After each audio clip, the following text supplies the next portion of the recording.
నేను ఇక్కడ doctor Joshi SVS dean and principal.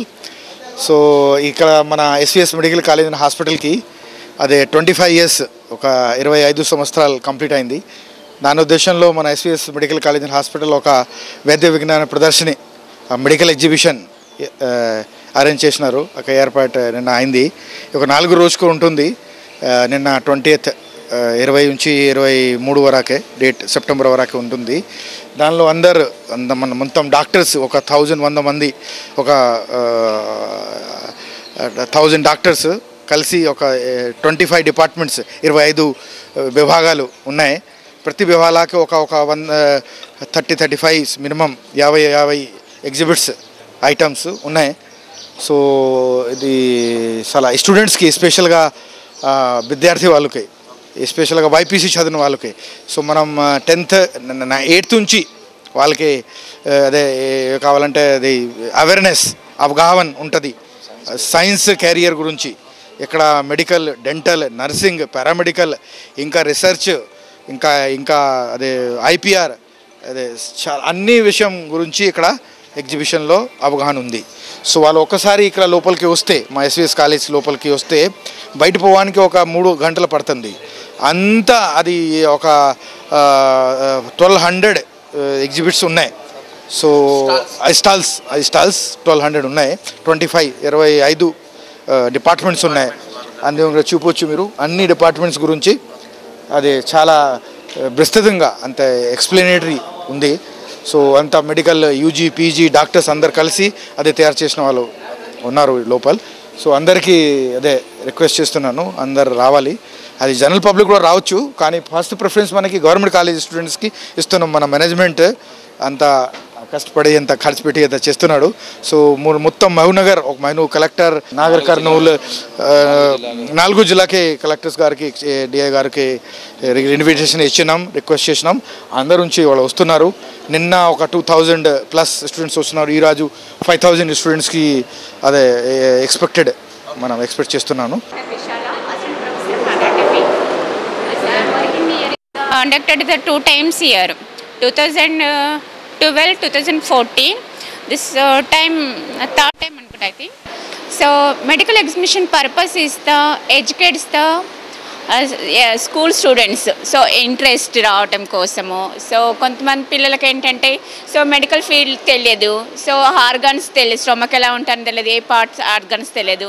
So ఇవన్నీ పార్ట్స్ చూసి నేను డాక్టర్ కావాలనేది ఒకటే వాళ్ళకు ఇంట్రెస్ట్ ఉంటుంది. చాలామంది ఎగ్జిబిషన్ చూసి, నేను మా ఓల్డ్ స్టూడెంట్స్ మన కీర్తినే, మా ఓల్డ్ స్టూడెంట్ కీర్తి ఎగ్జిబిషన్ చూసి నేను డాక్టర్ కావాలి అని అనుకుంది. తను జగదీష్ క్లాస్మేట్. తను ఇప్పుడు పీజీ ఎంట్రన్స్ రాశాడు. తను పీజీ వస్తుంది ఇప్పుడు, 1000 బిలో వచ్చింది ర్యాంక్. సో మేబీ రేడియాలజీ వస్తుంది. సో వీళ్ళ క్లాస్మేట్ కీర్తి. తన ఎగ్జిబిషన్ చూసి నేను మెడిసిన్ చేయాలని అనుకున్నాను అనమాట. సో చాలామంది నిన్న పిల్లలు వచ్చిన వాళ్ళు కూడా ఎగ్జిబిషన్ చూసి సో బాగుంది కాబట్టి ఇలా చూసి మెడిసిన్ చేయాలనుకుంటారనమాట. So encouragement. సో పిల్లలు కొంతమంది ఎవరికి సో ఇన్ ఫ్యూచర్లో హెల్ప్ చేయాలనేది కొంతమందికి ఉంటుంది, మెడికల్ ఫీల్డ్ రావాలనేది. లాస్ట్ టైం ఒక ఓల్డ్ స్టూడెంట్ ఫస్ట్ డేనే అమ్మాయి చెప్పింది అనమాట, నాకు అందరికి హెల్ప్ చేయాలని ఉంటుంది మెడిసిన్ చేసిన తర్వాత అని చెప్పింది.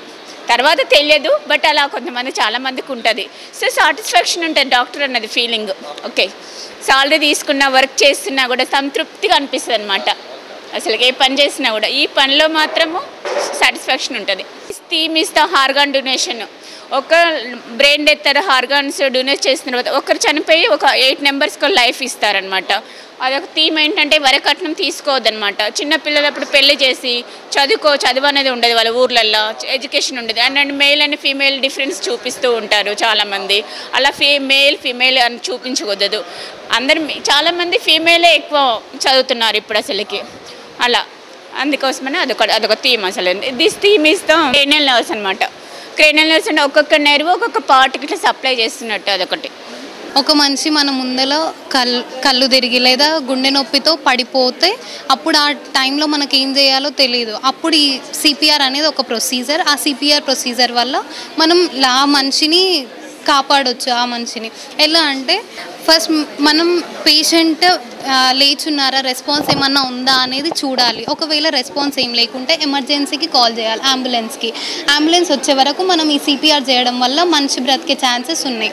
అప్పుడు మనం ఫస్ట్ హలో ఎక్స్ అని ఇట్లా షోల్డర్ పైన ట్యాప్ చేసి రెస్పాన్స్ ఏం లేదంటే మనం బ్రీతింగ్, శ్వాస తీసుకోవడం, ఇంకా పల్స్ని చూస్తాం. ఆ పల్స్ ఎట్లా చూస్తాం అంటే మన 3 ఫింగర్స్ని ఎట్ ది సెంటర్ ఆఫ్ ట్రాకియాలో పెట్టి జస్ట్ సైడ్కి ఇట్లా అంటాం. అంటే మనకు కెరోటిడ్ పల్స్ అనేది తెలుస్తుంది.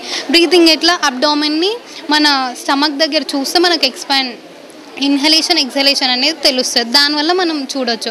ఒకవేళ మనిషికి బ్రీతింగ్, శ్వాస తీసుకుంటలే ఇంకా పల్స్ కూడా లేదు అంటే మనం ఇమీడియట్గా సిపిఆర్ ప్రొసీజర్ అనేది స్టార్ట్ చేయాలి. ఫస్ట్ మన లెఫ్ట్ హ్యాండ్ని రైట్ హ్యాండ్ ఇట్లా ఇంటర్లాక్ చేసి ఇక్కడ స్టెర్నమ్ దగ్గర పెట్టి 30 కంప్రెషన్స్ ఇవ్వాలి. 30 కంప్రెషన్స్ ఇచ్చిన తర్వాత 2 మౌత్ టు మౌత్ బ్రెత్స్ ఇవ్వాలి. దాన్ని ఇట్లా చేయాలి, మౌత్ టు మౌత్ బ్రెత్స్ ఇవ్వాలి. ఒకవేళ మనకు యాంబూ బ్యాగ్ ప్రజెంట్ అవైలబుల్గా ఉంటే మనం యాంబూ బ్యాగ్తో కూడా మనం బ్రెత్స్ అనేది ఇవ్వచ్చు. 2 బ్రెత్స్ ఇవ్వాలి. 2 బ్రెత్స్ ఇచ్చిన తర్వాత ఈ ప్రొసీజర్ అంబులెన్స్ వచ్చే వరకు మనం ఈ ప్రొసీజర్ని కంటిన్యూ చేయాలి. దీనివల్ల మనం మంచి లైఫ్ని సేవ్ చేయవచ్చు.